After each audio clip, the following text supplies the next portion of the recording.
मैं बौद्ध हुआ करती थी, लेकिन अब मैंने इस्लाम को चुन लिया है। बौद्ध लोग एक ही साथ कई देवताओं में आस्था रखते हैं। वो अपने द्वारा बनाए गए भोजन का कुछ हिस्सा अपने भगवान को भी चढ़ाते हैं। वो लोग टीवी पर मुसलमानों को आतंकवादी और उग्र किस्म का दिखाते हैं। इस्लाम का अर्थ है शांति, पवित्रता, प्रेम से रहना। मैं चाहती हूँ कि हर कोई अपनी आंखें खोले, खुले दिमाग से इस्लाम को समझे और इसे माने। अगर मोहम्मद सल्लल्लाहु अलैहि वसल्लम इस वक्त उस दरवाजे से अंदर आए, वो पहली चीज जो मैं उनसे कहूंगी वो होगी कि मुझे माफ कर दीजिए।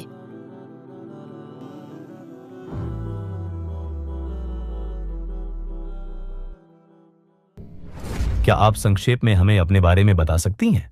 हेलो, आप सभी का दिन शुभ हो। मेरा नाम एक्तुया है। मेरा जन्म मंगोलिया के उवुर खंगाई में हुआ था। जब मैं नई यूनिवर्सिटी की तलाश कर रही थी, मैंने किर्गिस्तान तुर्की मानस यूनिवर्सिटी का चयन किया और वहीं से पढ़ाई की। और मेरे पति से मेरी मुलाकात वहीं पर हुई थी और अब हम एक खुशहाल शादी में हैं। मेरे पति तुर्की हैं।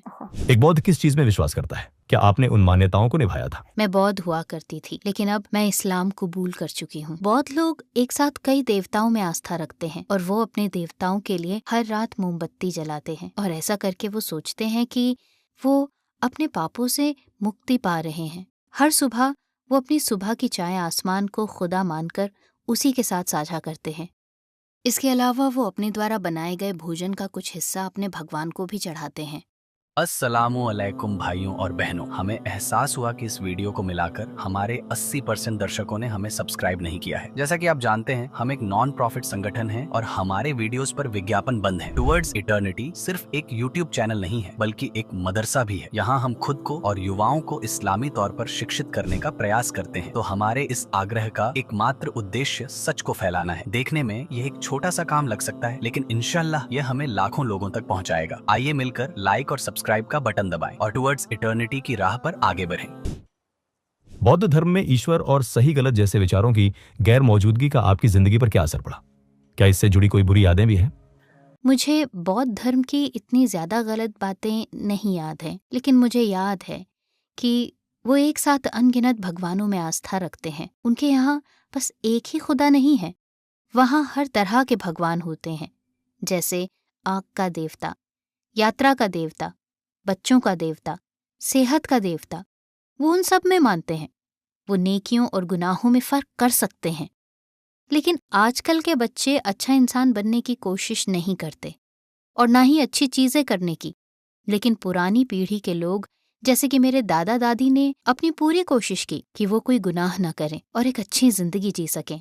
बौद्ध धर्म में ऐसी कौन सी बातें थी जो आपके दिल को संतोष नहीं देती थी या जो आपको समझ में नहीं आती थी? उनमें से कुछ का कहना है कि अच्छे लोग मरने के बाद भगवान बन जाते हैं। मैं इस पर यकीन नहीं करती थी, क्योंकि भगवान भगवान है और कोई इंसान कभी भगवान नहीं बन सकता। ऐसा होना नामुमकिन है, क्योंकि भगवान भगवान है। उसे न बनाया गया है, न वो पैदा हुआ है। भगवान की न तो बीवी है न बच्चे।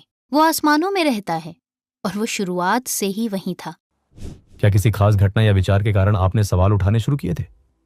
तुर्की की बात जो मुझे सबसे अच्छी लगी है वो ये है कि जिंदगी में पहली बार मैंने समंदर देखा, क्योंकि मंगोलिया में कोई समंदर नहीं है। साथ ही वहाँ हर जगह मस्जिदें भी हैं और मैं उनको प्रार्थना करते हुए सुन सकती थी। और वो सच में दिल को छू लेने वाली बात थी। जब मैंने पहली बार सुना कि वो कैसे प्रार्थना कर रहे हैं, तो मैं हैरान हो गई, क्योंकि मैंने पहले कभी ऐसी खुशी और सुकून महसूस नहीं किया था। मैं मुस्लिम लोगों की दोस्त बनी और जो भी मैं इस्लाम के बारे में जानना चाहती थी, मैंने उनसे पूछ लिया। मैं अपनी यूनिवर्सिटी के पास वाली मस्जिद में गई और मैंने कहा, मैं इस्लाम कबूल करना चाहती हूँ। और मस्जिद के इमाम ये सुनकर हैरान हो गए। उन्होंने कहा कि मैं पहली बौद्ध हूँ जो मुसलमान बनना चाहती है। आपके इस्लाम अपनाने पर आपके परिवार और दोस्तों की प्रतिक्रिया क्या थी? मुस्लिम बनने के बाद मैंने इसके बारे में सिर्फ अपनी माँ को बताया और किसी को भी नहीं। 3 महीने बाद मैंने अपने रिश्तेदारों को बताया, लेकिन उन्हें बताने में मुझे सच में काफी डर लग रहा था। पर मेरी माँ ने कहा, तुमने ये अपने लिए किया है और अगर तुम खुश हो तो मैं भी खुश हूँ। मेरी दुआ है कि तुम हमेशा खुश रहो। मैंने पिछली जनवरी में अपने दादा को इस बारे में बताया। मुझे लगा कि उन्हें बुरा लगेगा और मैंने उन्हें निराश कर दिया है। और फिर मैंने उनको बताया कि जब मैं बाहर जाती हूँ तो हमेशा इसे पहनती हूँ। लेकिन वो मुस्कुराए और बोले, तो फिर मैं भी अपना सिर ऐसे ही तुम्हारी तरह लपेट लेता हूँ। चलो दोनों साथ मिलकर ये करते हैं और साथ में बाहर चलते हैं। आपकी पहली नमाज का अनुभव कैसा रहा? आपने क्या महसूस किया? और मेरे लिए ये काफी मजेदार था। जब मैंने पहली बार नमाज पढ़ी, ऐसा लगा मैं किसी दूसरी दुनिया में प्रवेश कर गई हूँ। मुझे लगा कि मैं बिल्कुल अकेली खड़ी हूँ और अल्लाह मेरे सामने है और सिर्फ उन्हीं से प्रार्थना करती थी। मुसलमान बनने के बाद आपने एक सपना देखा था, वो क्या था, कुछ बताएंगी? मेरे मुसलमान बनने के 6 दिन बाद मैंने एक सपना देखा। मैं किसी विशेष स्थान पर थी जो एक अस्पताल जैसा लग रहा था और वहाँ सब लोग एक कतार में खड़े थे। वहाँ पर ये 3 सफेद दरवाजे थे और बाईं ओर के दरवाजे पर नीले रंग की बुनियाद पर सुनहरे रंग से अरबी में कुरान की पहली 7 आयतें लिखी हुई थीं। और मैंने सोचा, ये स्वयं अल्लाह की तरफ से मेरे लिए एक संदेश है, जहाँ मुझे बताया जा रहा है कि मैंने सही रास्ता चुना है और ये मेरा अब तक का सबसे सही फैसला था जो मैंने लिया था। कम से कम मुझे तो यही लगता है। हमारे नबी की कौन सी बात ने आपको सबसे ज्यादा प्रभावित किया? अल्लाह के नबी मोहम्मद सल्लल्लाहु अलैहि वसल्लम, उन्होंने जो किया था, जो भी अल्लाह ने उन्हें बताया, उम्मत से क्या कहना है, उन्होंने वो सारा कुछ हम तक पहुंचाया। भले ही किसी ने उस पर विश्वास न किया हो, उन्होंने हार नहीं मानी और वो अपने विश्वास पर कायम रहे। धीरे धीरे उन्होंने सब चीजें स्पष्ट की और हमें बताया कि ये बातें कितनी बेहतरीन हैं। और ये बहुत कमाल की बात थी कि उन्होंने हमारे लिए कितना कुछ किया है। हम उनके शुक्रगुजार हैं कि उनकी वजह से आज सबको पता है इस्लाम क्या है। अगर हमारे नबी सल्लल्लाहु अलैहि वसल्लम इस वक्त उस दरवाजे से अंदर आ जाए तो आप उनसे क्या कहना चाहेंगे? अगर अभी इसी वक्त रसूलुल्लाह मोहम्मद सल्लल्लाहु अलैहि वसल्लम उस दरवाजे से अंदर आ जाएं, तो मैं अपनी आंखों पर विश्वास नहीं कर पाऊंगी। वो ऐसे अद्भुत व्यक्तित्व हैं जिन्होंने नामुमकिन को मुमकिन कर दिखाया। वो जो हम तक इस महान धर्म को लेकर आए। वो पहली चीज जो मैं उनसे सल्लल्लाहु अलैहि वसल्लम कहूंगी वो है, मुझे माफ कर दीजिए।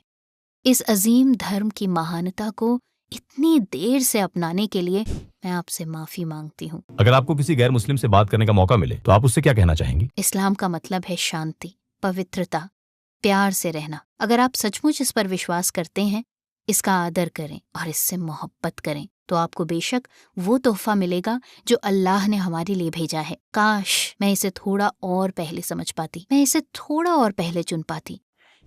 अगर इस वक्त पूरी दुनिया आपको सुन रही हो तो आप सबसे क्या कहना चाहेंगे? मैं इस्लाम की आवाज बन के रहूंगी और कहूंगी कि ये सच है, क्योंकि दूसरे धर्मों में वो वास्तव में अपने भगवान को नहीं पूजते और वो नहीं करते जो उसने कहा है। जैसे कि वो चोरी करते हैं, झूठ बोलते हैं, शादी से पहले ही बच्चे पैदा करते हैं, फिर शादी होने के बाद उन्हीं बच्चों को अकेला छोड़ देते हैं। जब एक परिवार टूटता है तो बच्चे सबसे अधिक झेलते हैं, न कि माँ बाप। लेकिन इस्लाम में एक दूसरे की इज्जत की जाती है, बच्चों की इज्जत की जाती है और अल्लाह उन लोगों की सहायता करते हैं जो उस पर विश्वास करते हैं कि उनका जीवन बेहतर हो।